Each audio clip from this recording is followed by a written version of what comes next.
Assalamualaikum warahmatullahi wabarakatuh. Perkenalkan, saya Kamia Geri dari Stikes Dharmawasada Bandung. Di sini saya akan mempresentasikan hasil pengkajian saya dari video laporan Gubernur Provinsi DKI Jakarta. Yang pertama, permasalahan yang disampaikan oleh Gubernur DKI Jakarta yaitu mengenai wabah COVID-19. Kedua, COVID-19 disebabkan oleh SARS-CoV virus 2. Penularan terbesar COVID-19 yaitu melalui kerumunan massa. Kasus COVID-19 pertama muncul di bulan awal Maret tahun 2020. Data per 9 September 2020 menunjukkan secara kumulatif di Jakarta telah mencapai angka 49.837 kasus dengan jumlah kematian sebanyak 1.437 orang. Case fatality rate di Jakarta berada di angka 2,7%.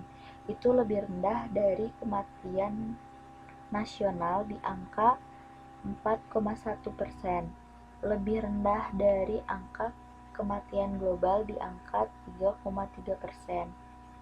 Tingkat kematian dari pertengahan Agustus sampai dengan September menunjukkan tren yang meningkat. Secara persentase mungkin memang rendah, namun secara nominal angka kematian terus meningkat. Ketiga, upaya yang telah dilakukan oleh pemerintah Provinsi DKI Jakarta untuk mengendalikan wabah COVID-19 ini yaitu melakukan PSBB, tracing, testing and treatment. Puskesmas aktif melakukan tracing. Angka tracing di Jakarta yaitu 6. Artinya, jika satu orang positif, maka ada 6 kontak erat yang akan dilacak. Sebanyak 716.000 lebih masyarakat DKI Jakarta telah melakukan tes PCR. Tingkat tes di Jakarta yaitu 67.335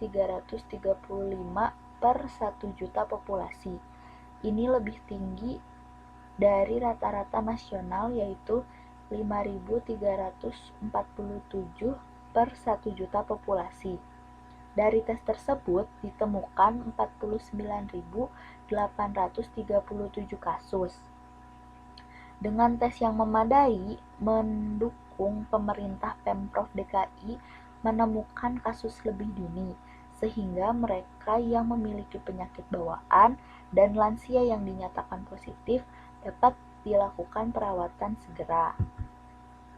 Kemudian, pelayanan kesehatan, khususnya di fasilitas kesehatan di Jakarta, ada sebanyak 1.190 rumah sakit dan 67 diantaranya rumah sakit rujukan. Jakarta memiliki 4.053 tempat tidur isolasi khusus COVID-19 dan sudah 77% terpakai. Kapasitas ICU khusus COVID-19 yang dimiliki yaitu 528 tempat tidur. Ada 1.174 tenaga kesehatan profesional yang ditambahkan untuk mengatasi kasus COVID-19. Kemudian, COVID-19 pertama muncul di awal bulan Maret dan angka kasus baru semakin meningkat. Pada 16 Maret dilakukan penutupan sekolah, tempat-tempat umum. Kemudian 14 April diberlakukan PSBB. Nah, pada saat itu kasus COVID-19 mulai menurun. Angka kasus mengalami perlambatan sampai bulan Juni. Kemudian di masa transisi terjadi peningkatan kasus. Dari data yang ada, jika tidak diberlakukan pembatasan atau pengendalian, maka proyeksi ke depannya pada tanggal 12 September tempat tidur yang dimiliki akan penuh. Pemprov DKI menambahkan RS swasta untuk menaikkan kapasitas sebanyak 20% menjadi 4.807 kamar tidur isolasi. Namun, jika tetap tidak dilakukan pembatasan, maka kapasitas tambahan akan penuh dalam kurun waktu kurang dari 1 bulan. Kapasitas ICU 528 diprediksi akan penuh pada 15 September.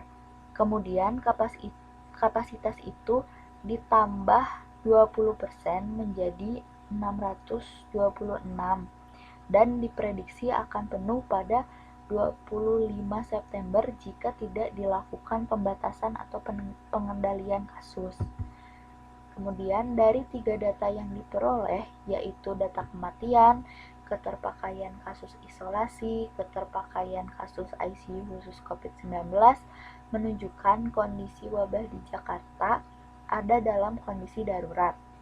Melihat kondisi darurat ini, maka dalam rapat gugus tugas percepatan penanganan COVID-19 memutuskan untuk melakukan PSBB kembali di wilayah Jakarta seperti pada awal pandemi.